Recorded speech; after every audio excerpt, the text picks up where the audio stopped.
Dzień dobry. Z tej strony Paweł Jeżowski i kapitan Maciej Maciej Lisowski. Lisowski. Cześć Maćku. Jak co Witamy. tydzień w top 10 w zeszłym tygodniu nie było, z mojej winy. Niestety nie mogłem w niedzielę być, ale dzisiaj postaramy się to nadrobić. 11 punktów przygotowałem, 11 miejsc. Oczywiście te najważniejsze będą na końcu, a zaczynamy od 10 miejsca, na którym, słuchajcie, mamy Władimira Putina. Ale wiesz co, tu trzeba Mamy było powiedzieć informację. jedną rzecz. Bo wiesz, zanim on się sam odezwał w tej sprawie, to partia, która się nazywa partią opozycyjną, wskazała swojego kandydata dla Rosji. Zgadnij, kto nim był. A to mówiliśmy wczoraj, Władimir Putin. Wszyscy chcieli go zgłaszać, ale on się nie zgodził, bo wcześniej też był zgłaszany przez jedną Rosję, ale się nie zgodził i wszyscy w takim dużym oczekiwaniu, czy wystartuje, bo może nie. Okazało się, że w piątek dostaliśmy informację, że zgodził się na prośbę, no właśnie, i to jest najciekawsze, bo on zgodził się nie na prośbę partii, nie został wysunięty przez partię, tylko został wysunięty no w sumie przez naród, przez reprezentanta tego narodu. Ja z tym człowiekiem mam dosyć duży problem, nie wiem jak ty, natomiast no to pokazuje, w którym miejscu chyba Rosja jest, a może powiedzmy, kto go wysunął, tak? No bo mieliśmy 8 grudnia, mieliśmy wręczenie orderu Złotej Gwiazdy uczestnikom wojny. No i tutaj jednym z takich uczestników był Artem Żoga, jeżeli ktoś nie kojarzy tego pana.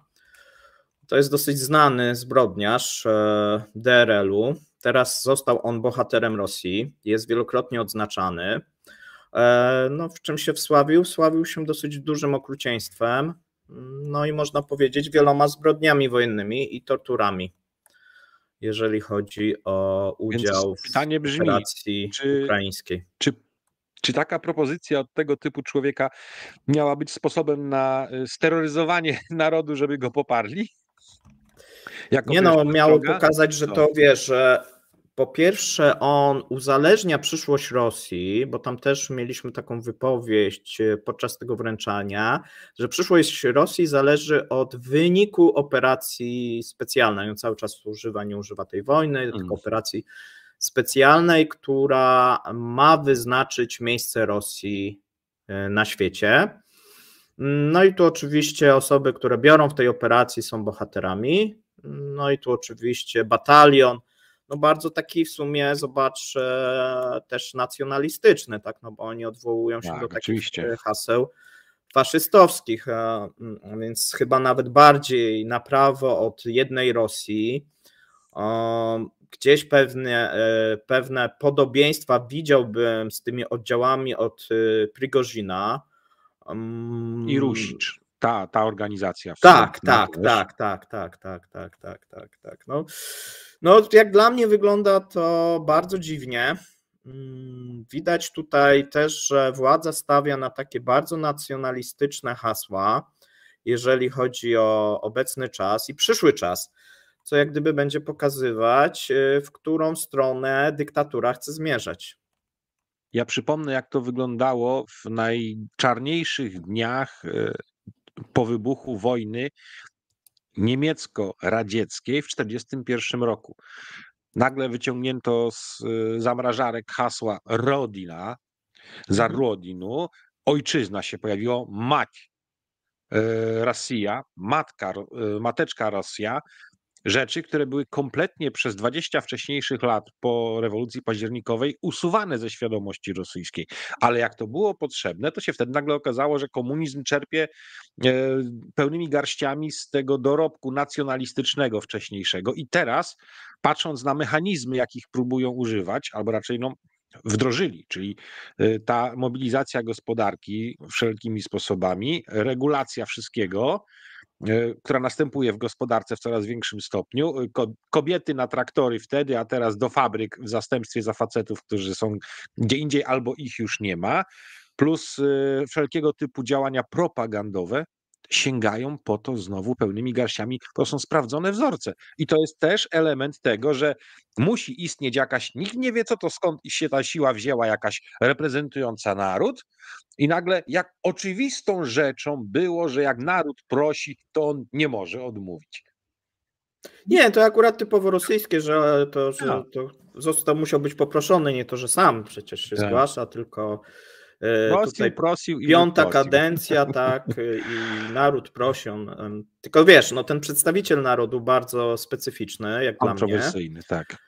Ale to może też pokazywać, słuchaj, w którym kierunku zmierza władza, no bo wiesz, próba konsolidacji społeczeństwa wokół nacjonalistycznych haseł może pokazywać, że, no teraz troszeczkę wybiegam, ale jednak może pokazywać, co nas czeka w 2024. I ponieważ no, ta specjalna operacja jest stawiana jako cel nadrzędny, no to było wręcz powiedziane, tak, że od tego zależy przyszłość Rosji, tam te gospodarcze, wszystko jest nieważne w tym momencie. Specjalna operacja, władza jest zafiksowana, Putin jest zafiksowany, to jest jak gdyby rozgrywka być albo nie być Rosji według niego. I też pokazuje, że skoro jest konsolidacja wokół tych haseł nacjonalistycznych, to prawdopodobnie czeka nas następna fala mobilizacyjna, ale skierowana już na może tak powiedzmy bardziej rdzennych czy bardziej etnicznych Rosjan. No bo do tej pory jednak władza próbowała do tego wojska wysyłać, jeżeli chodzi o tych powiedzmy mobików, więźniów, tak, 100 000 więźniów na froncie, słuchaj, z drugiej strony 30 000, jakie było u Pirigorzyna. Tak, i osoby, które nie są etnicznie Rosjanami, łącznie z tym, że nawet nie mają paszportu rosyjskiego, były takie przypadki, a więc mamy cały czas i to akurat cały czas jest, tak, mamy cały czas te łapanki, nagonkę, mówiliśmy, że przez ostatni tydzień oni złapali chyba w Moskwie albo w Petersburgu, podawaliśmy ponad 500 osób, nie, czyli którzy otrzymali podobno świeżo rosyjski paszport i nie zgłosili się do rosyjskiego WKU. Natomiast wydaje się, że te rezerwy Rosjanom się kończą, jeżeli chodzi o zmobilizowanych, i tu będzie w mojej ocenie przekierowanie i pytanie jest, czy to będzie przed, czy będzie po już marcowych wyborach, ale myślę, że może być i tak, no próba jednak rekrutacji coraz też bogatszych Rosjan, bo jeszcze był jeden podział, ja o tym mówiłem, że to nie do końca był podział taki, że Rosjanie etniczni i nieetniczni, ale bardzo często był podział ekonomiczny, czyli do wojska wysyłani byli ludzie biedni. A że tu mamy też często połączenie, że osoby, które gdzieś tam są przybyszami z krajów Azji Centralnej czy z Kaukazu, często nie należali do bogatych, byli w szarej strefie, zajmowali się często najmniej płatnymi zajęciami, no to było łatwiej ich pozyskać. Wydaje się, że tutaj władza rozumie, że to źródło zaczyna się kończyć i będą sięgać, tak jak obecnie sięgają już po osoby właśnie biedniejsze z regionów moskiewskiego czy petersburskiego, co jeszcze w zeszłym roku nie miało miejsca na taką skalę. Wiesz co? Ja tu mam jeszcze takie dwie uwagi, bo zauważyłem i uznaję, że to całkiem prawdopodobne jest to, co mi się wydaje.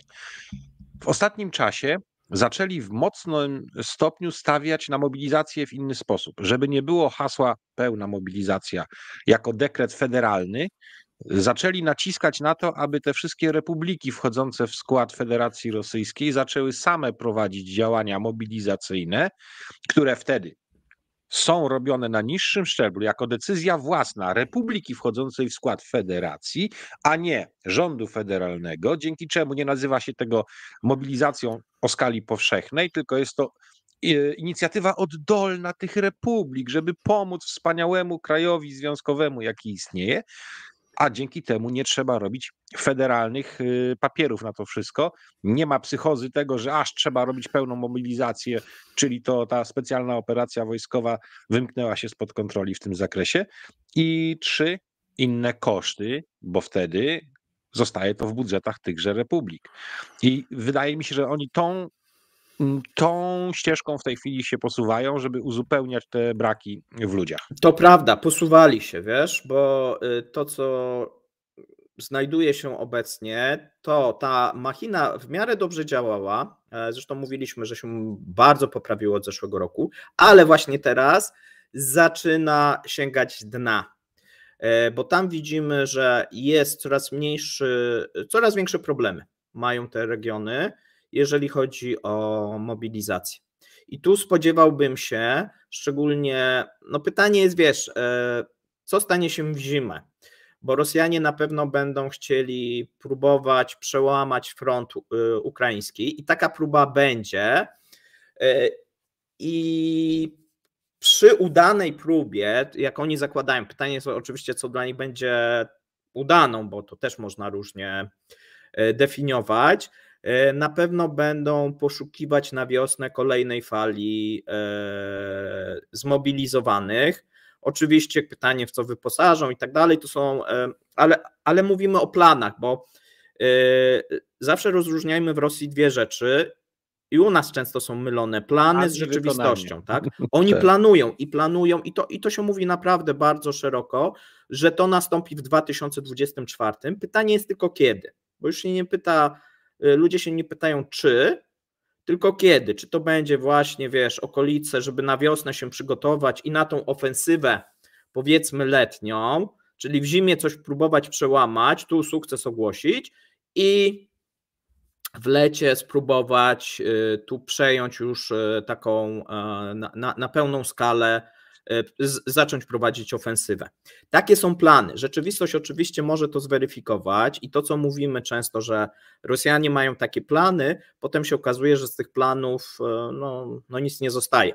I teraz sobie przejdziemy. Ale jest ważna data wyborów prezydenckich i przed tą datą będzie potrzebował sukcesu Putin, żeby te wybory były łatwiejsze dla niego.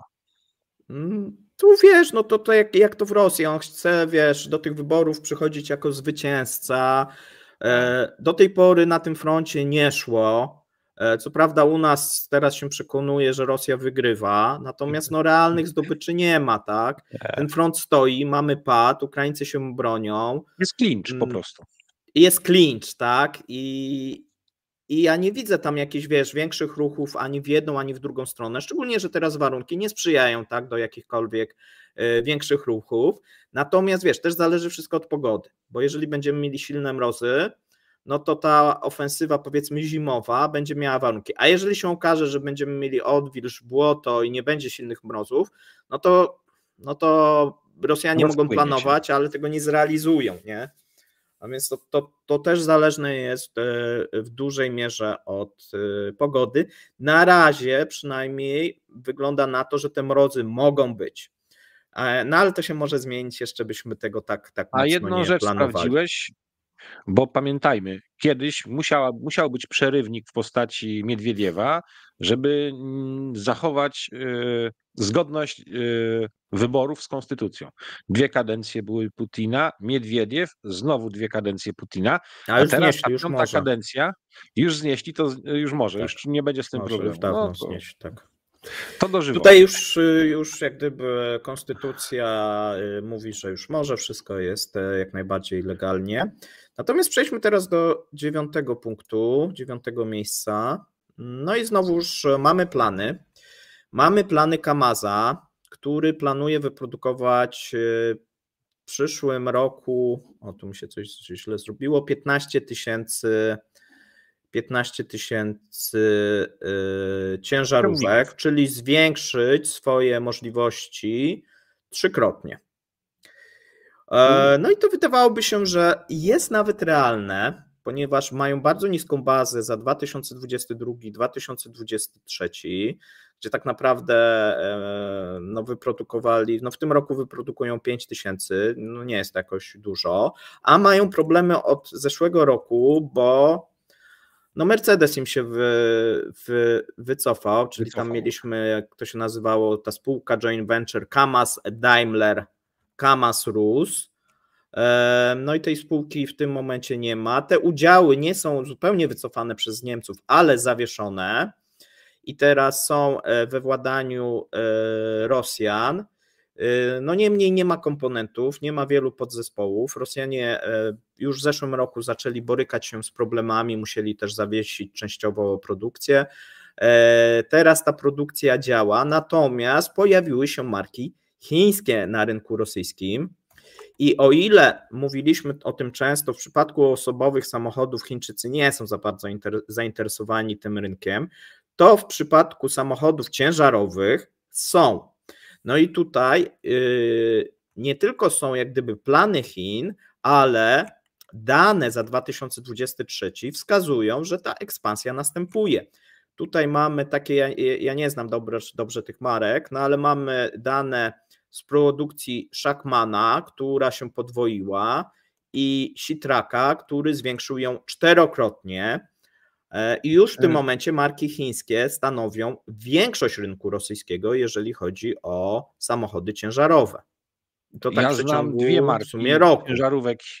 dwie marki ciężarówek chińskich, które docierają również ze swoją produkcją do Europy, i to jest Dongfeng oraz Sinotruk. I te maszyny no to również jest właśnie na rosyjskim. Tak. I te dwie firmy obejmują również pojazdy do naprawdę trudnych warunków, takich jak praca w kopalni, nie tylko w budowlance, tylko jeszcze cięższe.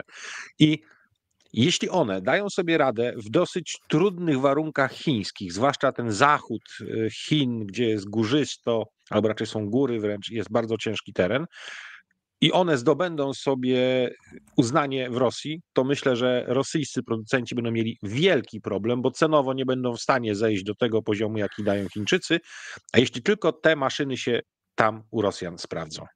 Bo zobaczymy, bo pamiętajmy, że jeżeli chodzi o rosyjskie ciężarówki, no to mamy jedne z najdłuższych przebiegów w Europie.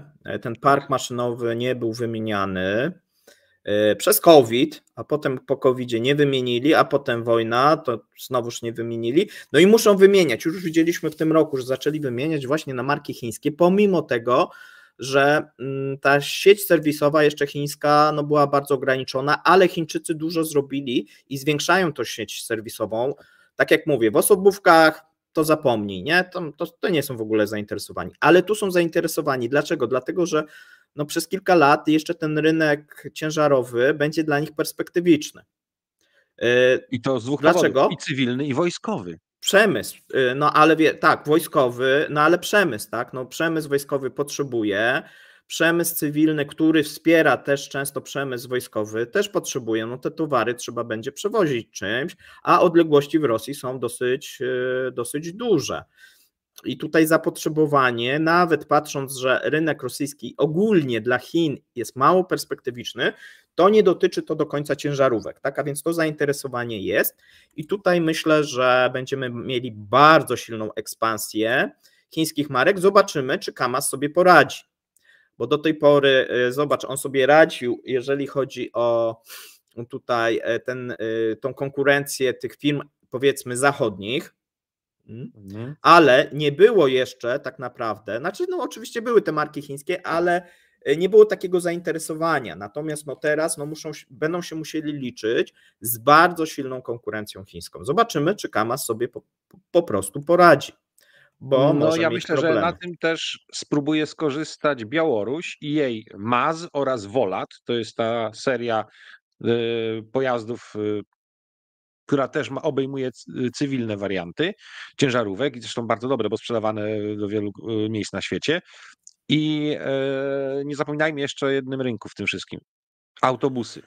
Bo skoro w tej chwili kolej jest tak obłożona maksymalnie na potrzeby operacji wojskowej, muszą nadrabiać to marszutkami, tymi malutkimi, dziwnymi, jeżdżącymi busikami, ale autobusy jako takie też są potrzebne i skoro w Rosji zbytnio ich teraz nie powstaje, to też myślę, że Chińczycy tam wejdą i mogą ten rynek zdominować. Tego nie wiem, no mówię, ten rynek ciężarowy, o tym w tej prasie na przykład branżowej, transportowej są właśnie informacje, No, że to jest najbardziej taki dynamiczny, jeżeli chodzi o sprzedaż, tam są duże wzrosty, duże zamówienia też, wiesz, no i będziemy też odchodzić, Rosjanie będą odchodzić od tych marek zachodnich, które były bardzo chwalone, tak to też sobie powiedzmy przez nich, no ale one są trudne w tym momencie w utrzymaniu, w serwisowaniu, no bo części brakuje, komponentów brakuje, je się sprowadza w imporcie równoległym, ale nie jest to proste, jest to utrudnione. Ja pamiętam, taka jeszcze jedna dygresyjka, rozmawiałem z kolegami z branży transportowej, to jeżeli ktoś miał dużo jeżdżenia na wschód do Rosji, to tak naprawdę tylko 2 firmy, z 2 firm brali pojazdy. To nie, żeby to była jakaś reklama, ale brali Scanię i Volvo ze względu Tak na to, jest. że mieli najlepiej rozwiniętą sieć serwisową na terenie Rosji. Tak. I to się, tak jak mówię, zaczyna właśnie zmieniać. Chińczycy w to mocno inwestują i myślę, że może 2024 jeszcze nie, ale 2025 będą mieli chyba najmocniejsze te sieci. Przejdźmy sobie do miejsca, słuchaj, 7. 8. Miejsce 8. I o tym nie mówiliśmy na tygodniu, a myślę, że to jest ważna wiadomość, która gdzieś nam uciekła. Rosjanie podjęli decyzję o ustanowieniu własnego międzynarodowego systemu wymiany informacji w celu zwalczania prania brudnych pieniędzy. No i też proszę zwrócić uwagę, że to są plany. Oni podjęli decyzję, że będą tworzyć, ale takiego systemu nie ma. I w tym momencie chcieliby, żeby ten system był wykorzystywany, słuchaj, no bardzo szeroko, plany są szerokie, czyli wszystkie kraje na świecie oprócz krajów zachodnich, czyli cała Afryka, cała Ameryka Południowa, Bliski Wschód, Azja Środkowa, Południowo-Wschodnia, no bardzo, bardzo ambitne plany, tylko że chcą na to przeznaczyć no skromnie, bo chcą mu przeznaczyć 8,5 miliona rubli. Rosfin Monitoring ma to koordynować, ma to tworzyć. Swoją drogą Rosfin Monitoring strasznie dużo rzeczy ma robić w 2024 roku, a więc będzie musiał się bardzo mocno powiększać i nie wiem, czy logistycznie sobie podoła, tak? No bo ilość rzeczy, które, znaczy ogólnie Rosfin Monitoring miał do tego służyć, tak? Do monitorowania, do zwalczania prania brudnych pieniędzy, natomiast tam są dorzucone waluty, tam oni mają sprawdzać przepływy, no wiele rzeczy mają monitorować i ja mam pewne obawy, czy oni po prostu podołają tym wszystkim obowiązkom. A jeżeli ktoś się zastanawia, dlaczego oni to robią, no dlatego, że zostali wyrzuceni z organizacji właśnie, która tym się zajmuje, międzynarodowej, się nazywa ta organizacja FATF. Ich członkostwo zostało zawieszone, a dodatkowo cały czas grozi nad nimi groźba wpisania ich na czarną listę. Oni mieli być wpisani w czerwcu, udało im się to jakoś uniknąć tego, natomiast mówi się, że być może ich to czeka w 2024 roku. Szczególnie jeżeli by się okazało, że faktycznie zaczną wprowadzać własny system, no to myślę, że tutaj organizacja ich wtedy wpisze na czarną listę, no bo nikt nie lubi też konkurencji. Wiesz co, mi się kojarzy to jeszcze z jednym faktem. Amerykanie potrafili wymusić na to, żeby we wszystkich państwach demokratycznej Unii przecież i Europy trzeba było wypełniać stosowne oświadczenia przy zakładaniu konta. Mówimy o MiFID, prawda? Tak. I to był przykład tego, jak silną pozycję mają Stany Zjednoczone względem reszty świata. Wszyscy się musieli do tego zastosować. Amerykańska skarbówka ma wiedzieć, czy ty jesteś obywatelem, czy Amerykańska skarbówka, dokładnie. I teraz Rosjanie polskiego obywatela będzie sprawdzać. No, tak jest. Nie tylko, ale Rosjanie chcieliby w tym momencie też pokazać, jak wielka jest siła ich oddziaływania, bo wymuszą to, przynajmniej tak to można porównać, próba wymuszenia takich samych działań od strony rosyjskiej, żeby pokazać, że też są tacy wielcy i silni. A 2, Oni uwielbiają budować kolejne służby specjalne. Za chwilę się okaże, że ta służba specjalna będzie miała własne pododdziały specjalne, antyterrorystyczne, czy jak je tam inaczej nazwać, wydziały realizacyjne, tym podobne, ośrodki wypoczynkowe, szkoleniowe i tak dalej, i tak dalej. Ta służba będzie rosła, będzie kolejnym dużym graczem w całej tej strefie służb specjalnych Rosji. Na pewno, wiesz, no bo wiesz, przepływy kapitałowe, przepływy walutowe, no to z jednej strony nie ma takich prerogatyw jak służby specjalne, ale praktycznie może mieć większe, bo ona może ci sprawdzić konto, może stwierdzić, no wiele rzeczy może wykryć, nie? A więc duża władza. Jeżeli chodzi o Rosfin Monitoring, to bardzo awansował, jeżeli chodzi o ostatni rok, a pamiętajmy, że on podlega rosyjskiemu rządowi, no i w sumie no, można powiedzieć, że prezydentowi, a więc no też tak on jest, bo on kiedyś podlegał Ministerstwu Finansów, a więc był taką, wiesz, pomocniczą raczej służbą, a teraz cały czas widzimy awans, tak, tej służby, jako ważnej tej służby monitorującej. Tu jest cały czas też dyskusja, czy będą mogli mandaty nakładać, wszystko wskazuje, że tak, a więc no, jeszcze większa władza. Wiesz, jak to się mówi, dopóki jakaś agenda rządowa jest tylko centrum kosztów, to pikuś, ale jak zaczyna być też centrum przychodów, no właśnie, a ona tak zaczyna generować pieniądz, no to w tym momencie wiedzą, co robią, windują się do góry, żeby zwiększyć swoje znaczenie. No tak, tak. No i tam jest oczywiście walka, bo FAS-owi się to nie podoba się to służbie podatkowej, no więc wszyscy chcieliby tak samo sięgnąć po te rzeczy, które teraz ma robić Rosfin Monitoring, no i to takie jak to w Rosji, wiesz, walka pomiędzy służbami, kto się ma tym zajmować i one nawzajem się troszeczkę też zwalczają. Przejdźmy sobie do miejsca 7. Na miejscu 7 mamy 10. awarię. Tak, 10. awarię w tydzień rosyjskich samolotów w locie, tak, no bo nie na lotnisku, tak, tylko mamy w locie. 10. samolot się zepsuł, ostatni ten 10. to był Boeing 737 linii S7 Airlines, lot z Nowosybirska do Moskwy. Oba silniki się zapaliły, poszły iskry, no i trzeba było awaryjnie lądować na lotnisku tym z Nowosybirska. No i tak jak mówię, no my przez tydzień nie będziemy teraz możemy mówić, no bo mamy dane z 2 grudnia, z 1 grudnia, a no to trochę może dłużej niż tydzień, bo dzisiaj mamy sobotę. Z zeszłej soboty no dosyć dużo, jak przez ten okres, powiedzmy 10 dni. Mamy dzisiaj niedzielę. A, niedzielę, tak, przepraszam, niedzielę jest w sobotę. Tak, a więc mamy tak powiedzmy nie tydzień, a 10 dni dokładnie, jeżeli ktoś by chciał sprawdzić, na 10 dni, 10 awarii. No i co, no niestety wydaje się, że wcześniej czy później no będziemy mieli do czynienia z awarią, gdzie będą jakieś ofiary, no bo na razie się udaje to obyć bez ofiar, bez żadnych rannych.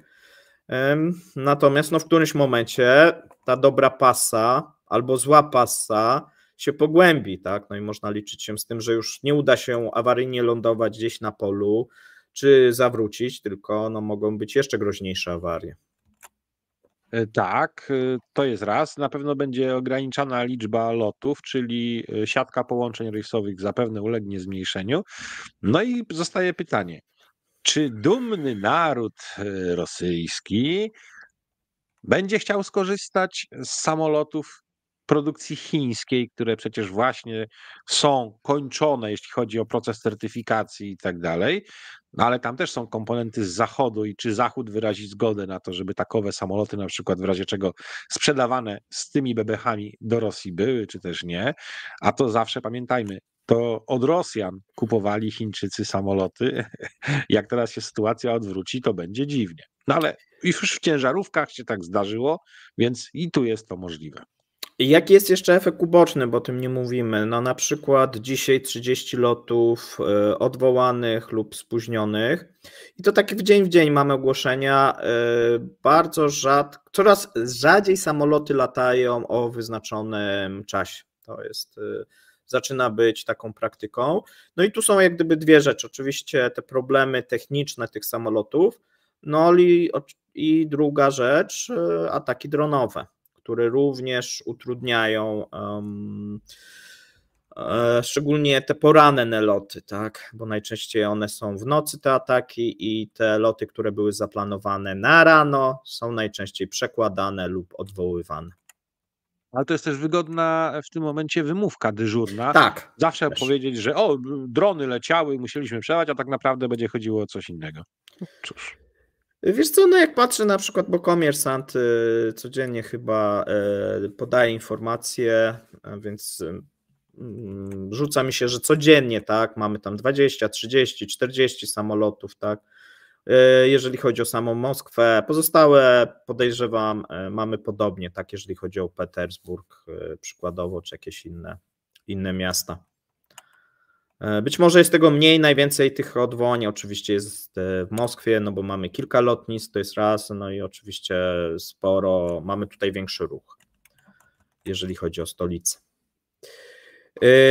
Miejsce szóste, które trochę się być może wiąże z tym poprzednim, bo mamy aferę gumową, która unieruchomiła która mogła lub może unieruchomić rosyjskie śmigłowce w locie, czyli do tej pory mówiliśmy o cywilnych, no teraz też będziemy mówili o śmigłowcach tych cywilnych, natomiast również o tych wojskowych. I tutaj chodzi o fabrykę w Kazaniu, gdzie znaleziono gumę z fałszywymi paszportami i certyfikacją. Tu chodzi o kazańskie zakłady śmigłowcowe, które są częścią Rostechu, gdzie użyto gumy właśnie z fałszywymi paszportami jakościowymi do produkcji uszczelek do układu paliwowego rosyjskich śmigłowców Ansat i Mi-8. Ansat to jest następca poczciwych czajniczków Mi-2, Mi-8 to jest pierwotna wersja typowego średniego śmigłowca rosyjskiego Mi-8 łamane na Mi-17, ale ważna rzecz, trzeba pamiętać, że nie każda guma dobrze sobie radzi w środowisku oleistym lub też paliwowym i ona wtedy w przyspieszonym tempie następuje erozja tejże gumy. I jeżeli to nie jest odpowiednia guma, tak jak ktoś, kto był w wojsku, mógł przeczytać na podeszwie oleje odporne, że ta guma nie parcieje pod wpływem paliw, olejów i tak dalej. I tego typu rzecz powinna tu być użyta. Jeżeli została użyta rzecz niewłaściwa, to może to być też element taki zbliżony do dywersji nawet.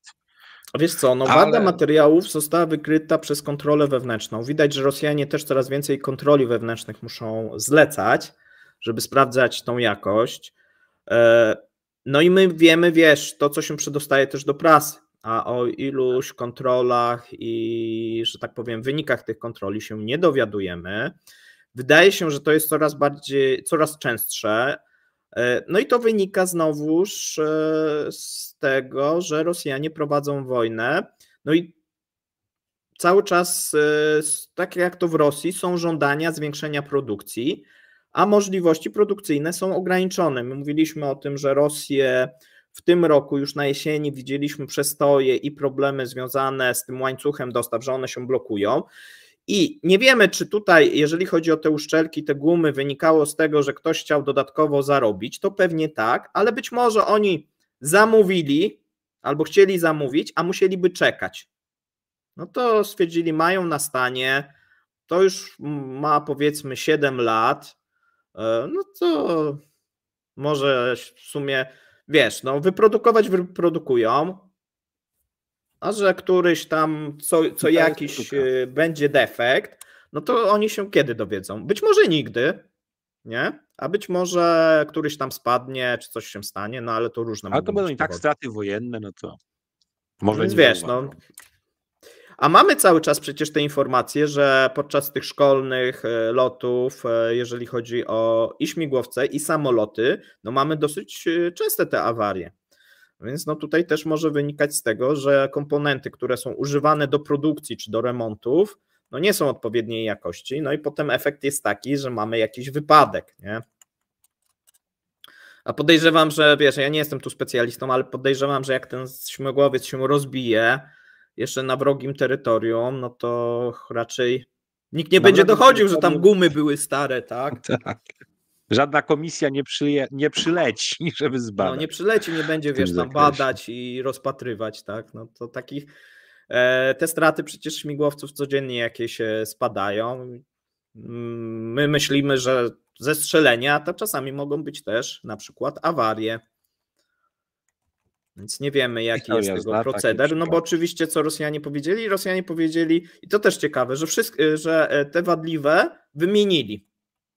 No tylko, że to nie wiadomo, wiesz, ileś już podejrzewam, że ten proceder też nie trwał od miesiąca, tylko od dłuższego czasu, a więc ileś już być może nawet zostało wysłane na front z tych śmigłowców. A że to dotyczyło układu paliwowego, to jakikolwiek kawałeczek czegokolwiek w tych cienkich często rurkach, pływające, zatykające, no to są piękne awarie. No i co, wiesz, no to podejrzewam zatyka, tak, jeżeli dobrze, popraw mnie, bo ta guma tak, jest, nie wiem, tak sparciała, czy przytyka, w tym momencie niedostarczane jest paliwo. Przerwa w dostarczaniu paliwa tak, no i to spada, tak. Tak jakby uderzyć czymś, no to on spadnie. Taki stary, wiesz, taki stary, na zasadzie dowcipu kiedyś, pamiętam, raz to usłyszałem i zapamiętałem. Same nazwy samolotów będą użyte w tym quasi dowcipie. Leciał sobie facet jakiem. W górze pokrył się iłem. Zaczął spadać migiem, a na dole był już tylko mirażem. Same nazwy samolotów. Okay. Miejsce 5. Białoruś tym razem. Mamy mało informacji z Białorusi, a więc pozwoliłem sobie umieścić.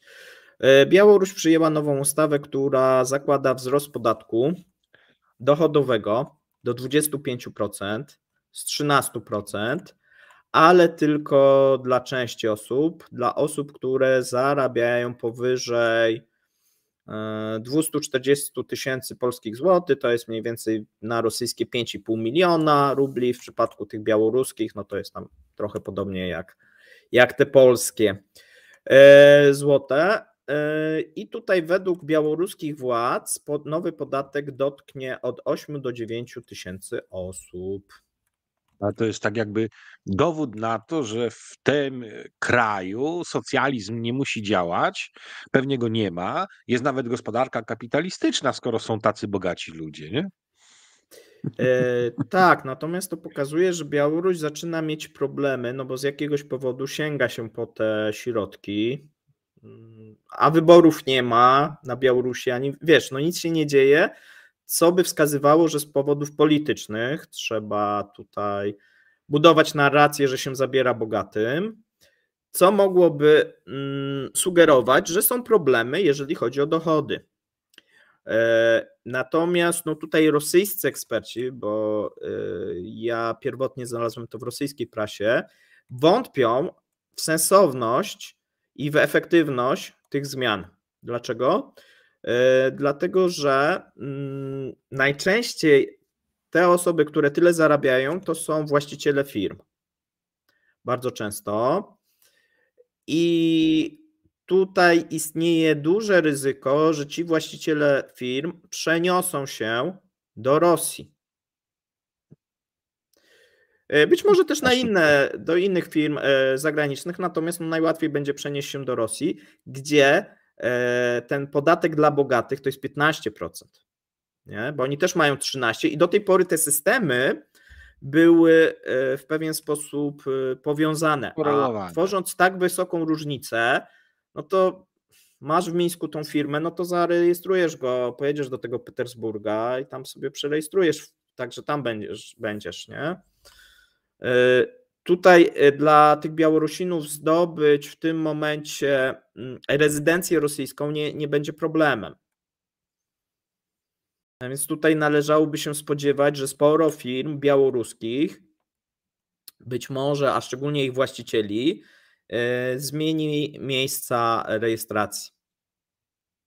No bo o ile trudno sobie wyobrazić, że gdzieś się będą rejestrować na zachodzie, tak, no ale w Rosji, czy nawet w krajach bałtyckich, natomiast sąsiadów no najłatwiej jednak będzie przerejestrować to w Rosji.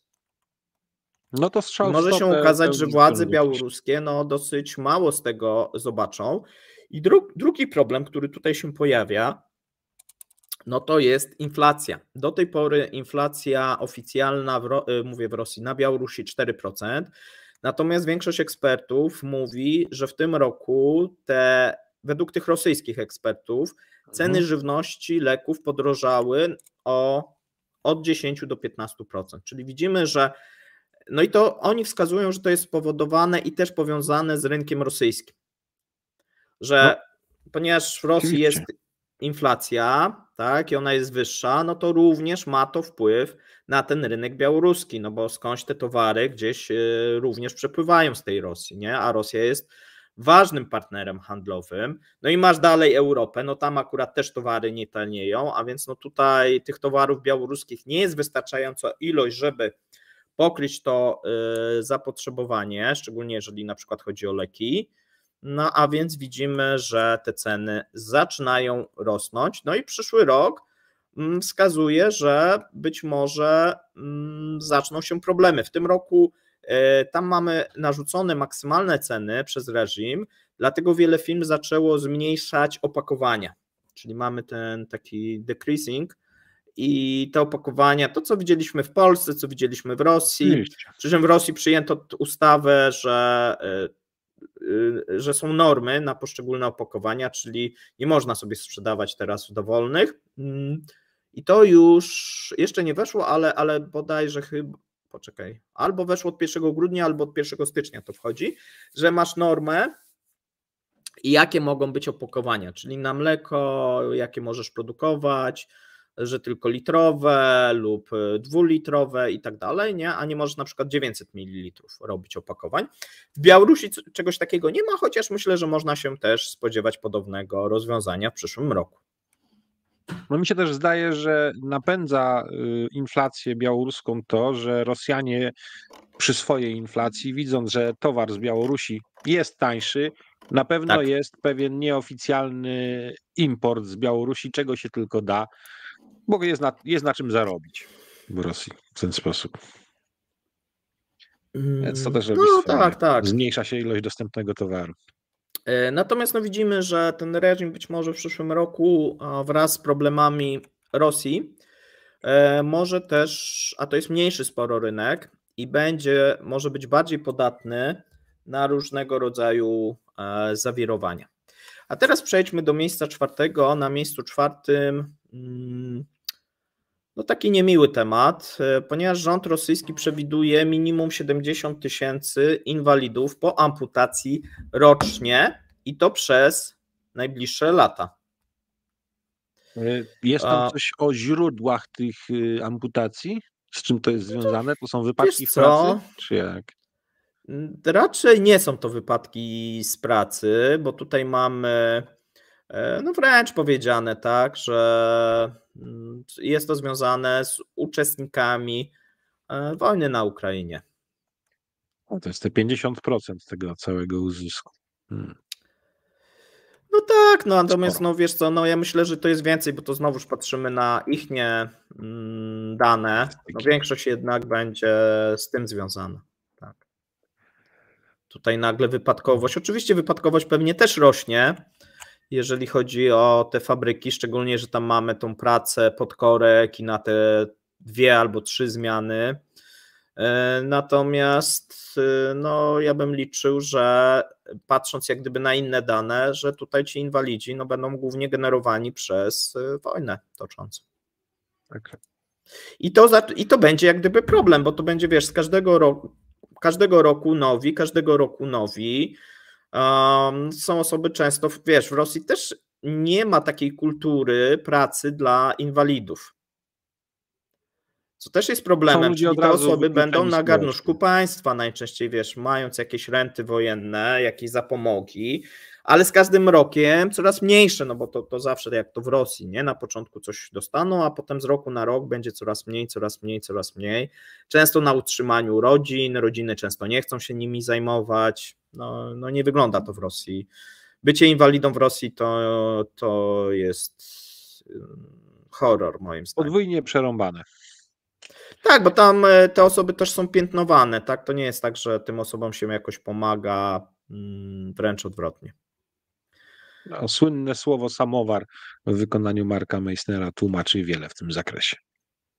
Tak, no oni takich nazywają, to nie jest tak, że Marek sobie to słowo gdzieś tam wymyślił. To przytoczone przez Marka, tak. To jest rosyjskie sformułowanie na te osoby i te osoby są... No, mają często, tak jak mówię, problemy, jeżeli chodzi o dalszą egzystencję. Dobrze, to przejdźmy sobie może do kolejnego punktu, żeby się być może na tym nie rozwodzić, no bo to też pokazuje tak, że te straty dla Rosjan będą z roku na rok tylko rosnąć, natomiast mamy miejsce trzecie. Na miejscu trzecim, słuchaj, pamiętasz, mówiliśmy na temat kar za brak sprzedaży walut dla firm i te kary miały wynosić 3/4 wartości niesprzedanych walut. No i ja sobie żartowałem, że to za mało, czemu nie wprowadzić 100%. No i Duma Państwowa przychyliła się do mojego wniosku. Teraz ma być kara od 75% do 100%. I to będzie prawdopodobnie w gestii osób monitorujących. I tu jest oczywiście wielka kłótnia, kto ma nakładać te mandaty, bo i zarówno służba celna chce, jak i służba podatkowa. Na razie zostało ustalone, że to będzie robił Rosfin Monitoring, ponieważ on jak gdyby bada te przepływy, zarówno zakupy, jak i sprzedaż tych walut.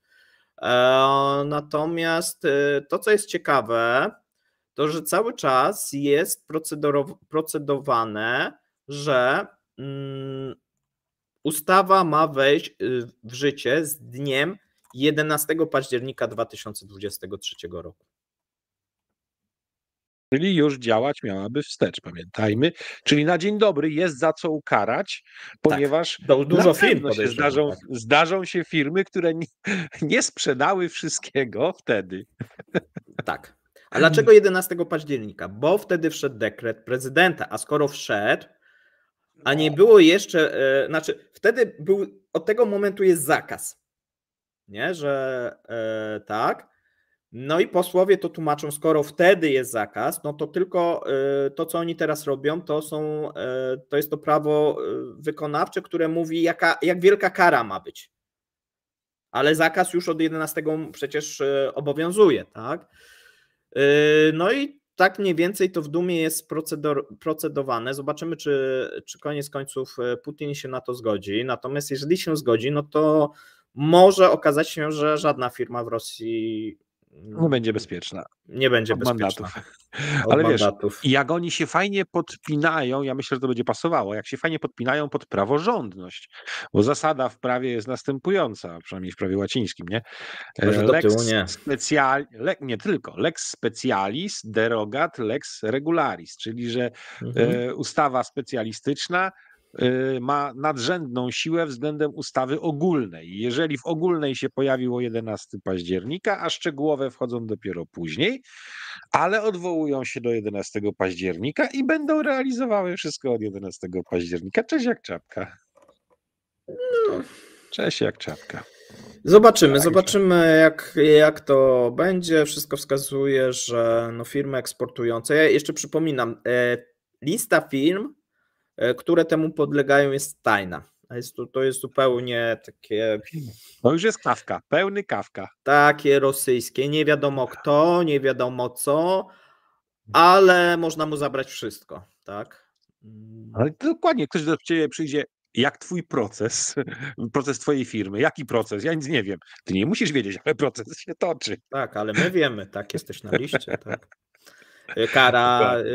Kara jest przyznana. Się dowiadujesz w momencie, kiedy dostajesz tą karę. Oczywiście, możesz sam poprosić o wyznaczenie kary, dobrowolnie się jej poddać. Słuchaj, zobaczymy, jak będzie to dalej procedowane, będziemy to monitorować, no natomiast brzmi to kuriozalnie. Miejsce drugie. Na miejscu drugim rząd planuje ograbić banki z zysków. A o co Tak mniej więcej chodzi? W 2023 banki uzyskały zyski na poziomie około dosyć wysokie, 2,9-3 biliona, od 2,9 do 3 biliony rubli, tak mówi bank centralny. Te zyski są związane z tym, że dosyć silna akcja kredytowa ruszyła oraz rubel się osłabiał. No, jeżeli się osłabiał, były dosyć duże zakupy zarówno ludności, gdzie mamy rekordowe, chyba już są historyczne, rekordowe wartości, jeżeli chodzi o posiadaną gotówkę przez Rosjan, jak i, jeżeli gotówkę, no to oni to najczęściej wymieniali jednak na walutę, no bo po co masz trzymać rubla gotówką, lepiej trzymać w tym momencie dolary, czy euro, czy nawet te juany, ale również firmy. No i teraz mamy pomysł, żeby, to ulubione oczywiście Ministerstwo Rozwoju proponuje zrekompensować firmom różnicę między rzeczywistą wartością stopy procentowej, obecnie 15%, a pewnym podstawowym poziomem ustalonym przez państwo. No i biorąc tu pod uwagę sytuację budżetową, proponuje się, żeby do tego wykorzystać zysk sektora bankowego. No bo po co państwo ma dorzucać? Nie, no po co? Oni mają tam 3 biliony jest, tylko trzeba umiejętnie im to zabrać. Nie? I tutaj proponuje się, żeby były dla wybranych firm, to znaczy dla korporacji państwowych i firm, które znajdują się na liście, znowu lista fajna, otrzymają rekompensatę na pokrycie różnicy pomiędzy rzeczywistą wartością stopy, a jej maksymalnym poziomem. No i tutaj proponuje się, że ten poziom prawdopodobnie ustali się na poziomie 7-9%. Czy będziesz miał takie preferencyjne dodatkowe kredyty? Reszta firm, które nie są na liście, no będzie miała komercyjne, a ty będziesz miał preferencyjne. No i teraz, żeby to zrekompensować, no to proponuje się, żeby tutaj użyć tego zysku z banków i banki zmusić też do tego, żeby dawały takie kredyty. Już mamy zapowiedź, że państwowe firmy, w szczególności Koleje Rosyjskie, Avtovaz, Aeroflot, Roskosmos, zwróciły się o dopłatę do oprocentowania kredytów zmiennych. Stwierdziły, że tylko takie zachęty pozwolą im nie podnosić taryf i cen. Ale generalnie to tak jakbyś zaczął wyliczać firmy, które są niezbędne do wsparcia specjalnej operacji wojskowej. Tak. No lub istnienia państwa, no kolej, tak, no to wiesz, no też specjalna operacja, no ale ogólnie, no ale wiesz, no poczta za chwilę się też zgłosi, co tam się zgłosił, no Roskosmos się zgłosił, Rustek się zgłosił, no, tak naprawdę wszyscy się zgłoszą. I lista raczej, wiesz, na liście pozycji będzie przybywać, no bo każdy będzie chciał się dostać na taką listę. No ale będą też tacy, którzy nie zasługują na to i nie znajdą się na liście. No bo to trochę by było bez sensu. Zawsze będą mogli poszukać odpowiedniego komisarza, pójść do niego z argumentami i negocjować. I biznes się będzie kręcił. Wiesz, zobaczymy jak ta lista będzie tworzona, czy ona będzie dynamiczna, można na przykład, wiesz, wpisywać, ale może i można skreślać. I zdejmować. No więc wiesz, jaki to jest różnie. Dla niektórych to może być albo nie być, nie? Czyli spoiwo rosyjskiej gospodarki w postaci dobrze zorganizowanego systemu korupcji ma kolejne paliwo. Tak, no wiesz, to jest kolejna jak gdyby pomysł i kolejna ustawa, która idzie w tym kierunku. Tak jak mówiłem, że od jakiegoś czasu oni tworzą takich dosyć dużo ustaw, które wspierają rosyjskie to spoiwo, no to jest taki kolejny przykład. No bo wyobraź sobie, szyjesz buty, a szyjesz, bo dla wojska szyjesz i musisz mieć w tym momencie dopłaty do kredytu, do linii kredytowej, no i w tym momencie ciebie ten kredyt kosztuje przykładowo 8%, a konkurencję kosztuje 20%, nie? No to a co? Przewaga konkurencyjna dosyć duża już na samym starcie. No, zgadza się. Trzeba przyznać, że konsekwentni są w tym. Tak, znaczy tutaj Rosjanie. Też widzimy, że wiesz, że to idzie, no bo jakby się zastanowić, no to co robi bank centralny, czyli podnoszenie tych stóp, no jest, my o tym mówiliśmy, jest niwelowane działaniami rządu, no bo to podnosisz stopy po to, żeby zmniejszyć ilość tego pieniądza i zmniejszyć akcję kredytową, ale tutaj rząd mówi nie, ale to tak nie możemy zmniejszyć, bo tutaj przecież prowadzimy specjalną operację. Jak podnosimy stopy, wiesz, podniesienie stóp powoduje, że przecież takie firmy, które produkują dla wojska, czyli Rustek, właśnie koleje, co obsługują, no, jakiekolwiek przedsiębiorstwo, no też ma leasingi, też ma linie kredytowe, musi opłacać to, nagle im to idzie w górę. A często już te kontrakty zostały opłacone przez rząd. No i co, teraz trzeba by zwiększać? No to rząd mówi, no to co, my teraz, bo to bije jak gdyby w rząd, tak, podniesienie stóp, no bo to zwiększa ich wydatki, koniec końców. No bo trzeba będzie zapłacić za to uzbrojenie, które zostanie wyprodukowane czy przewiezione. A więc no tutaj no, nie wygląda to za specjalnie dobrze, no i to nie, w 2024 nie doprowadzi do dobrego rezultatu, tylko do kolejnych problemów. Miejsce pierwsze, dochody budżetowe z podatku od ropy i gazu. Tutaj mamy dane za listopad. Te dochody wyniosły 962 miliardy rubli, czyli około 10, około 10 miliardów, powiedzmy, tak w przybliżeniu 10 miliardów dolarów. I były niższe od tych danych październikowych. W danych październikowych one były wyższe o 8%, teraz mamy spadek o 7,8% mniej niż w październiku. I na koniec 11 miesięcy Rosjanie zebrali 8,172 biliona rubli, czyli mniej więcej w tym roku z podatków zebrano około 80 powiedzmy miliardów dolarów i jest to gorzej niż w zeszłym roku o 23%. Całkiem sporo, ale chciałem Ciebie spytać w ostatnią niedzielę, ale się nie spotkaliśmy, a teraz to pytanie zadam, bo pojawiła się na amerykańskim rynku medialnym taka informacja, którą wyśmiałem od razu, ale powiedziałem, że zweryfikuję najlepiej u Ciebie i u Mateusza. Padło tam hasło: 550 miliardów dolarów zarobiła Rosja w tym roku na sprzedaży ropy i gazu na zachód, z tego 150 miliardów spadnie na, to Arestowicz powiedział, z tego 150 miliardów dolarów spadnie na głowy Ukraińców w postaci uzbrojenia. To absolutnie, zdaje się, podważa to, co Arestowicz powiedział, bo to jest ledwie połowa, on mówił o 550, tu jest 80.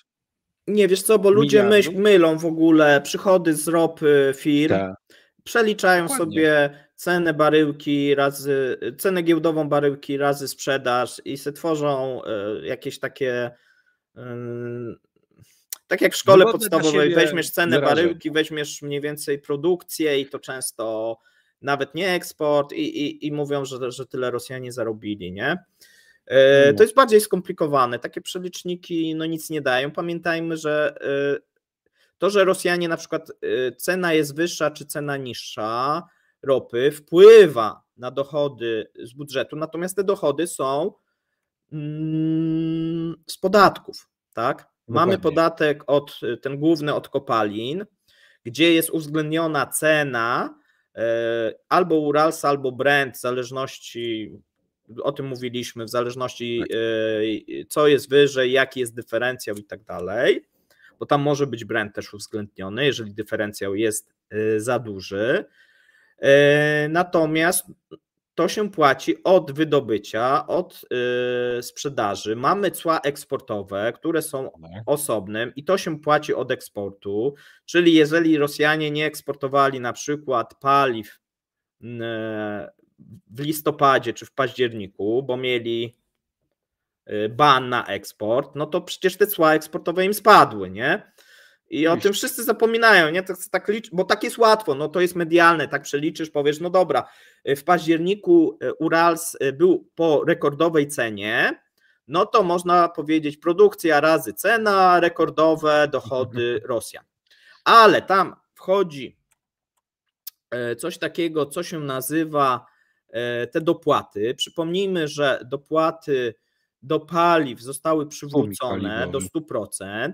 Tam też było takie zawirowanie, nie? Bo w październiku tam było na zero, bo we wrześniu nie został wypłacony, natomiast teraz oni na przykład wypłacili 193 miliardy rubli za ten za ten tłumik paliwowy, nie? I tak mniej więcej bo to też zależy od ceny, od różnych tam tych aspektów, od tych różnicy i to trzeba wszystko jak gdyby zliczać. Jeżeli już ktoś chce patrzeć, no to niech patrzy na to, nawet niech patrzy na to, co podaje rosyjski rząd, chociaż no tutaj też mogą być jakieś manipulacje, no ale to będzie bliżej prawdy niż jakieś takie chałupnicze wyliczenia dziennikarzy, którzy chcą sobie jakieś tam nabić dodatkowe clickbaity, tak? Czy to Economist, czy Bloomberg, oni się lubują, tak? Nawet Politico lubi też, pomimo że się na tym nie znają. A jeżeli ktoś chce sięgać, no to niech sięgnie. Mamy analityczne agencje, tak? Mamy Argusa, mamy Vortexę, mamy Keplera. Spójrzcie, co oni piszą. Tam są co miesiąc informacje, ile Rosja zarobiła na sprzedaży, poszczególne firmy i możecie powiedzieć, że wtedy firmy zarobiły rosyjskie, co nie znaczy, że Rosja zarobiła, bo to nie jest tak, że Rosniefti zarabia. W Rosniefti ma przecież jako udziałowca BP. Jakoś wszyscy o tym zapominają. No i co? I wypłaca dywidendę BP. I dopiero a więc nie ma tak, że te wszystkie pieniądze idą do rosyjskiego budżetu. A jeżeli już idą, no to trzeba jeszcze koszty sobie odjąć. A te koszty po COVID-zie dosyć mocno wzrosły firmom wydobywczym. I jeżeli popatrzymy na przykład na górnictwo, które w tym momencie na przykład mówi się, że Rosjanie cały czas zarabiają dużo na przykład na sprzedaży węgla, ale główne firmy węglowe w Rosji są na deficycie. Jeżeli spojrzymy na Gazprom, dużo zarabia, no ale popatrzmy, jaki zysk wypracował. Ujemny. Tak. Jedynie tam, gdzie jest zysk wypracowywany, to są firmy naftowe, ale popatrzmy na to, co mówi Sieczkin, tak? I jego wypowiedź, czyli prezesa Rosniefti, który mówi, że 2023 to był jeden z gorszych roków, bo problemy, jeżeli chodzi o transgraniczne rozliczenia, oni się muszą teraz rozliczać w dolarze hongkongskim, w dirhamie, no tam masz jakąś taką, kilka tych walut. Z tymi dirhamami był problem do połowy, tak naprawdę do jesieni. W końcu Hindusi się zgodzili właśnie rozliczać w takim koszyku, gdzie tam też jest częściowo juan, ale tylko częściowo, bo nie chcieli się zgodzić na więcej. Problemy związane, że muszą zastępować maszyny oraz technologie zachodnie innymi rozwiązaniami. No i można zobaczyć, tak, wcale perspektywa dla branży wydobywczej w Rosji nie przedstawia się dobrze. Nie? A jeszcze masz cały czas rząd, który gdzieś w głowach tych rządzących jest, że oni mają cały czas ileś pieniędzy i można podatkami ich tam jeszcze przykręcić, nie? No więc to nie wygląda wcale jakoś pozytywnie. I odsyłamy tutaj zainteresowanych do sprawdzania rzeczy takich, jak wy podajecie na Ekonomii Rosji. Ja za wami podaję rzeczy weryfikowalne. bo wy też odrzucacie najbardziej optymistyczne warianty, odrzucacie najbardziej pesymistyczne, staracie się to wszystko uśrednić i głęboko pozdrawiamy różnych tych, którzy was otagowują, pokazując, jak ta gospodarka rosyjska jest silna, a potem nie mają cywilnej odwagi do tego, żeby usiąść do debaty i porozmawiać. Tak, bo też się wybiera na przykład, wiesz, w październiku cena rosyjskiego Urals była rekordowa, ale to w październiku, nie? Do połowy roku mieliśmy ceny poniżej price cap. Tak. Po połowie roku ceny zaczęły rosnąć, one były powyżej. Najwyższy pik osiągnęły na koniec września, początek października. Ceny rosyjskiego Uralsa. No i teraz mamy artykuły, co mamy? Grudzień, że rekordowe ceny, Rosjanie zarabiają, tylko że to było 2 miesiące temu. Przez te 2 miesiące temu mamy dynamikę na rynku akurat ropy, w przypadku szczególnie Rosjan i Uralsa bardzo dużą, bo mamy 7. tydzień z rzędu, gdzie ogólnie ropa spada. Czyli osiągnęliśmy w październiku pik i teraz spadamy. I jak to wygląda? Wygląda to tak, że średnia za październik to było $80 za baryłkę, ale już średnia w tym momencie za listopad jest 67. Mówimy o średniej. Co to oznacza? Oznacza to, że w piątek rosyjski Urals, średnia rosyjskiego Uralsa chodziła po 56, czyli w price capie. Nie? Czyli zobacz, z 80 zjechaliśmy do 56. No i teraz jakie są perspektywy? No na razie nie są za dobre. Putin udał się na naradę do Emiratów Arabskich. Na ten moment nie mamy żadnych konkretów. Była próba dogadania się nacięcia, tylko tu jest problem, bo głównie Arabia Saudyjska, znaczy ona też jest zaniepokojona tak niskimi cenami, no bo w tym momencie Brent jest za 75, a wszystko, co jest poniżej 80, to pamiętajmy, nie mieści się w budżecie. Co prawda jest koniec roku, no ale Arabowie też nie chcą wchodzić w następny rok z cenami w stylu 70 za baryłkę, no bo co to oznacza? Oznacza, że być może jakieś wydatki powinni, no to nikt nie lubi wydatków ciąć, nie? Jeżeli chodzi o budżet Arabii Saudyjskiej. W związku z tym no próbują jakoś się dogadać, tylko też nie chcą mieć sytuacji takiej, że oni robią cięcia, no bo cięcia wolumenu też powodują, że oni mniej zarobią. Nie, cena będzie wyższa, ale mniej sprzedadzą. A z drugiej strony jest Rosja, która oszukuje i próbuje tam sprzedawać więcej. Doszli do porozumienia, jak gdyby Rosja zaproponowała, że teraz te dane, które były tajne, będą już znowuż publiczne, no ale to jest nadal niewystarczająco dla Arabii Saudyjskiej, bo oni chcą wymusić na Rosji większe cięcia.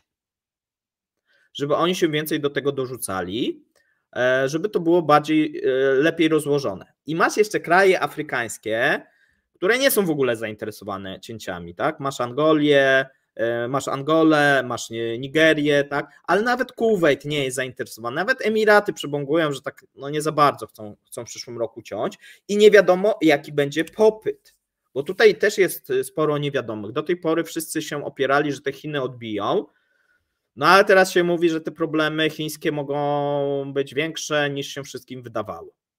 Nie? I one nie są tymczasowe, tylko... Duża grupa bankowa, nawet w Chinach. Zbankrutowała duża grupa bankowa. Niedawno w Chinach... Tak, no bo wiesz, oni mają te problemy, bankowa, które wydawało się, że one są strukturalne, ale dopiero gdzieś za jakiś czas im wybuchną, no to jakoś przyspieszają. Cały czas jest problem, jeżeli chodzi o ten rynek nieruchomości, który napędzał gospodarkę, no i zadłużenie regionów, co trochę też jest powiązane, bo regiony mają mniejsze wpływy, bo się nie sprzedają nieruchomości. A to była podstawa budżetów lokalnych. Tak. No. A mają bardzo duże zobowiązania, oni to rolowali z bankami, ale już się mówi, że większość regionów, 80% tego długu jest nie do odzyskania, tam jakieś w ogóle kosmiczne pieniądze chodzą w grę. No i kto za to zapłaci? W przypadku tych dużych firm, gdzie właśnie były to firmy z funduszami zarządzającymi majątkami, te wszystkie z wealth w nazwie, to plus nieruchomości, to przekroczyło już 2,2 biliona po naszemu rozumianego biliona dolarów. Więc ten problem w Chinach robi się naprawdę duży już. Tak, no i to jak gdyby, wiesz, oddziaływuje też na pozostałe kraje.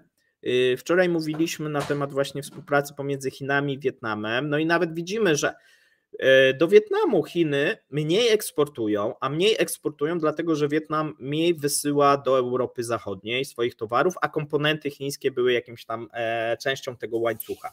Więc widzimy tu po prostu duże zależności w tej globalnej gospodarce i w przypadku jedynie gdzie widzimy jakieś pozytywne dane, to są akurat Stany Zjednoczone w największym stopniu, ale one są napędzane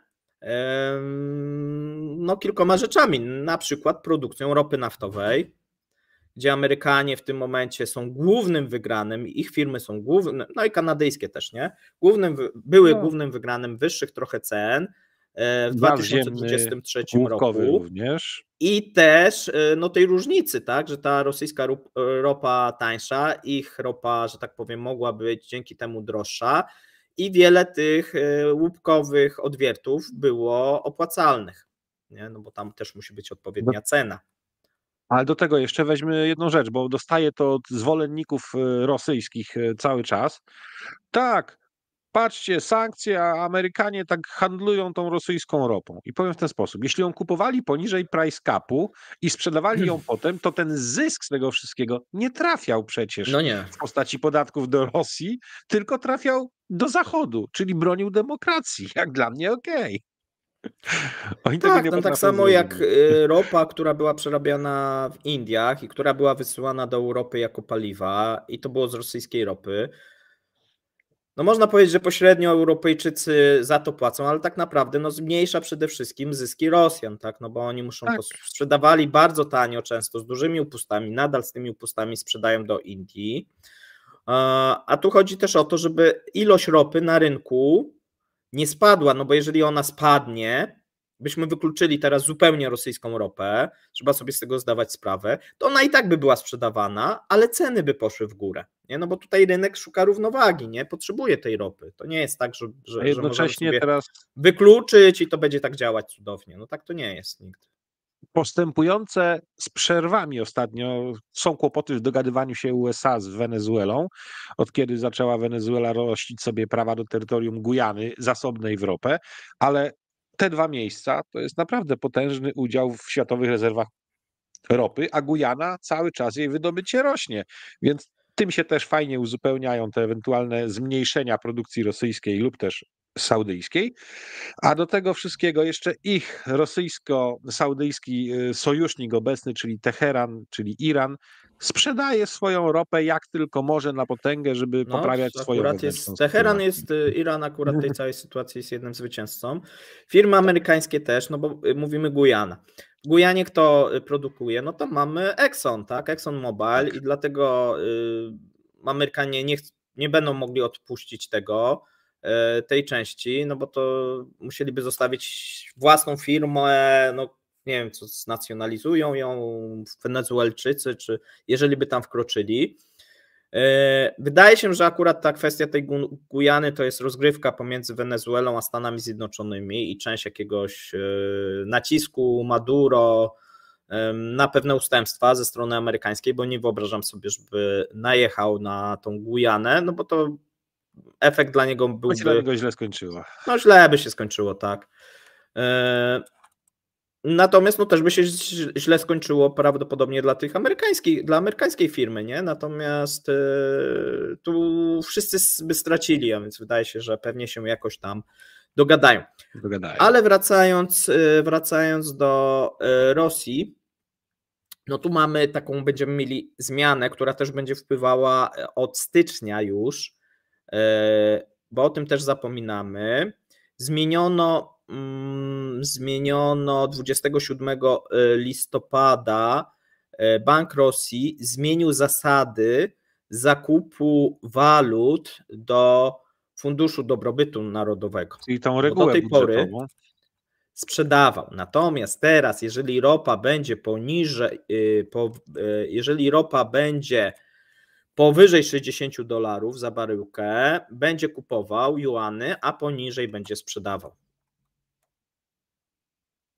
A więc dosyć duża zmiana. Oni się spodziewali, że wejdą powyżej, no bo się nikt nie spodziewał 7 tygodni. Od 5 lat ropa nie spadała tak, wiesz, 7 tygodni pod rząd. A tu się okazuje, że nawet w COVID-zie tak nie mieliśmy tak długich spadków.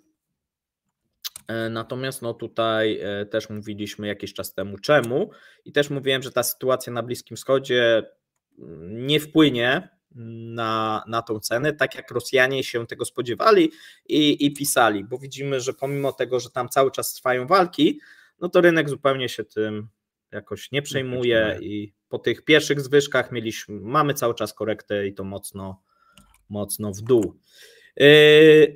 Ale będziemy, bo tu też będzie ciekawie. Mamy też wyniki tego COP-u, które też nie są jednoznaczne, ale to pewnie w jakimś odcinku poświęconym ropie, żeby tutaj za dużo czasu też nie poświęcić, bo mamy miejsce 0. Ja to napisałem, koniec wolnego rynku w Rosji w 2024. Tak przynajmniej wygląda. I braki towarów. No i tutaj o co chodzi? No mamy, słuchajcie, coraz więcej filmów i coraz więcej informacji z Rosji, że brakuje kurczaków i jajek. To, o czym my mówiliśmy i z czego na początku się trochę śmialiśmy, no okazuje się, że najpierw Putin się nad problemem pochylił, potem rząd, potem znowuż Putin, potem Federalna Służba Antymonopolowa. No i teraz mamy wypowiedzi bardzo ciekawe wiceministra przemysłu Wiktora Jewtuchowa, no, które są rodem, słuchajcie, z najlepszych czasów komunizmu. Ponieważ co on mówi? Mówi, że tak. Sieci handlowe sprzedają niektóre produkty ze stratą. Marża dla pewnej listy dóbr o znaczeniu społecznym wynosi nie więcej niż 5%, a w przypadku niektórych pozycji, czytaj jajka i kurczaki, ale nie tylko, sieci pracują teraz z ujemną rentownością. Na przykład w przypadku jaj, rozumiejąc, że ceny nie można podnieść. Dodał, że liczba jaj w magazynach nie zmieniła się, a wielkość produkcji pozostała na tym samym poziomie. Powodem niedoboru jaj według niego jest to, że Rosjanie zaczęli spożywać więcej żywności. No tu jest taka uwaga. My jakiś czas temu publikowaliśmy badania, z których wynika, że Rosjanie mniej jedzą i oszczędzają no więc tutaj pan mija się z prawdą.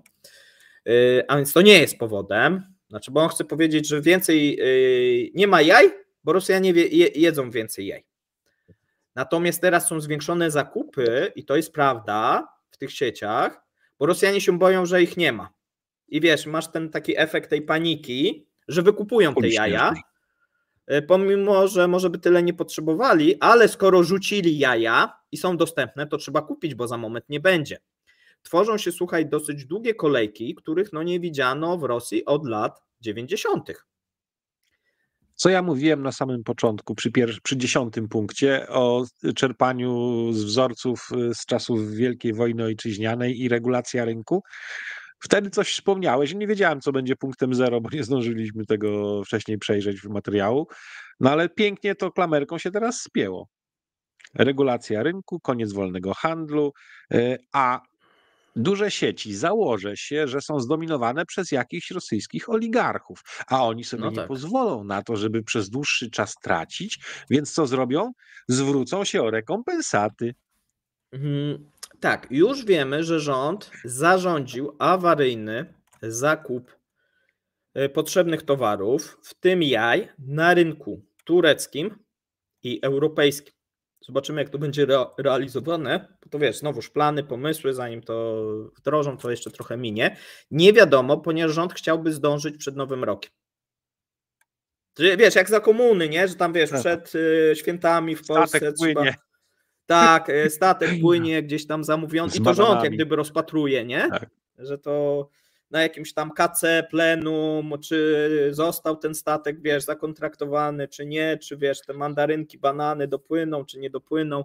No, i codziennie w wiadomościach będzie aktualizacja pozycji statku.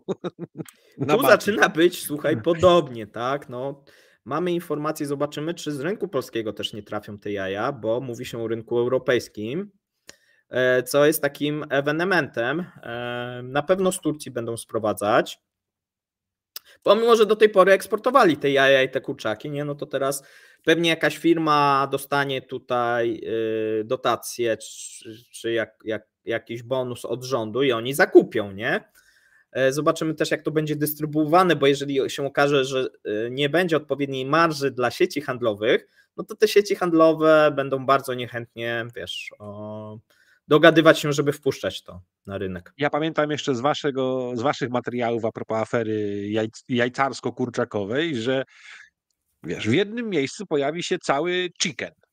Pojawi się, ale potem się okaże, że jakichś wybranych elementów z tego chickena dalej gdzieś brakuje. Gdzieś one będą znikać po drodze. No, skrzydełka i nóżki, wiesz, tak. Słuchaj, natomiast jest następny, bo tu trochę tak mamy taki znowuż dwugłos, bo to jest tak, jak rosyjski rząd chce mieć ciastko i zjeść ciastko, nie? Czyli z jednej strony chce, żeby były towary dostępne, a z drugiej strony chce, żeby była niska inflacja, a w obecnych sytuacji Rosji nie da się tych dwóch rzeczy połączyć. Dlatego w bardzo specyficzny sposób reaguje, czyli z jednej strony awaryjnie teraz kupuje te kurczaki, jaja na rynku, przepłacając prawdopodobnie, natomiast z drugiej strony wprowadza ustawy, mamy tutaj najnowszy pomysł Federalnej Służby Antymonopolowej, która proponuje, aby zakazać monopolistom i spekulantom zawyżania cen towarów. Według agencji zakaz wejdzie w życie w przypadku gwałtownego ponad 30% wzrostu kosztów towarów w ciągu 60 dni. Czyli to jest ten przykład właśnie z kurczaków, bo tam mieliśmy wzrosty. Tak, jeżeli będzie ten wzrost, to agencja będzie sprawdzała, czy wzrost ten ma coś wspólnego z obiektywnymi ekonomicznymi przesłankami. No cóż, zawsze urzędnik może mieć inne zdanie niż rynek. Czyli wiesz, idziemy w stronę regulacji tego rynku, a pamiętaj, że w Rosji jest jeszcze jedna taka ustawa, która jeszcze nie została odpalona, ale ona zostanie odpalona w mojej ocenie, czyli jeżeli ceny przez 90 dni przekroczą pewien pułap, rząd może wprowadzić tak zwane ceny maksymalne. A w przypadku jaj i kurczaków mamy do czynienia już w tym momencie w grudniu z taką sytuacją i możemy się spodziewać, że wiesz, najpierw awaryjnie zakupią, żeby było przed świętami, a po świętach być może zostaną wprowadzone ceny regulowane, czyli regulowane, no maksymalne, tak?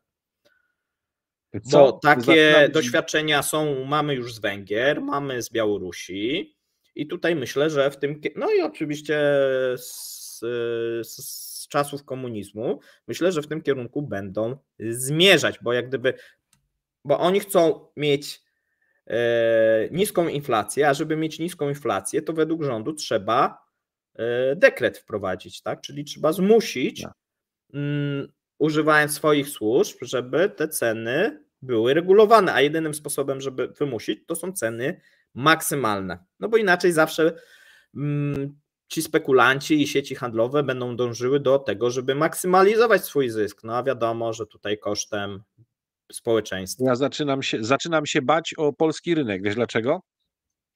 Robiąc zakupy w dominującej sieci, przychodziłem i były filety z kurczaka po 21, ale z kartą sieciową rzeczonej sieci kupowałeś je już za 17,99, a teraz były po 13,99. Nie wiem, czy to jeszcze jakaś dodatkowa promocja, czy co, ale w tej cenie to się może okazać, że zaraz zaczną ssać z polskiego rynku kurczaki oraz te piersi z kurczaka, aż będzie furczało, a wtedy my znowu stracimy, a tymczasem cena u nas spadła, tak? No nie, no to jest akurat jakaś tam limitowane i to są jakieś promocyjne, tak? No wiesz, w tym momencie tam ceny w Rosji, jeżeli chodzi o piersi z kurczaka, no to jest 20 parę złotych, nie? Więc polskie jakbyś zakupił, po 13 pojechał, w hurcie, to na ryneczku tak? w Rosji możesz sprzedać, tak? Oczywiście. I tym optymistycznym... Baćka cierpi. No. Jeszcze jedna rzecz. Baćka cierpi, bo mówi, że musi rozbudować i unowocześnić chlewiki, żeby produkować wieprzowinę, a tej też trochę zaczęło w Rosji brakować, więc lekko nie będzie. I tak, bo następna afera, która się prawdopodobnie wisi w powietrzu, to jest świńska afera, bo po brakach kurczaków wszystko wskazuje, że jeżeli chodzi o wieprzowinę, będą problemy, jeżeli chodzi o utrzymanie cen. Dlaczego? No chodzi głównie o paszę, antybiotyki, tak, no i tu już się mówi, że te ceny muszą wzrosnąć. I pamiętajcie, wojny nie trzeba, żeby takie rzeczy działy się z mięsem w Rosji, bo przecież wojny nie ma, jest specjalna operacja wojskowa. Tak, no i nie ma tutaj też, pamiętajcie, zakazu na import towarów, nawet z Unii Europejskiej, tak, spożywczych. Dlatego mówiono, że te awaryjne zakupy może też będą się odbywać na rynku europejskim. Zobaczymy. No, i w ten sposób wyczerpaliśmy porządek dnia dzisiejszego. Tak, mamy dzisiaj 11 punktów. Dziękujemy, że zostaliście z nami. Dziękujemy za to, że komentujecie, że wspieracie kanał, że lajkujecie. Zapraszamy, żebyście to robili zarówno na kanale Maćka, jak i również na kanale Kremlinka Show. I jednocześnie życzymy wszystkim miłego, spokojnego, nadciągającego nowego tygodnia. A jeżeli się podobało, to już Paweł powiedział wszystko, co trzeba, więc żegnamy się sympatycznie. Wszemi wobec. Cześć. Cześć.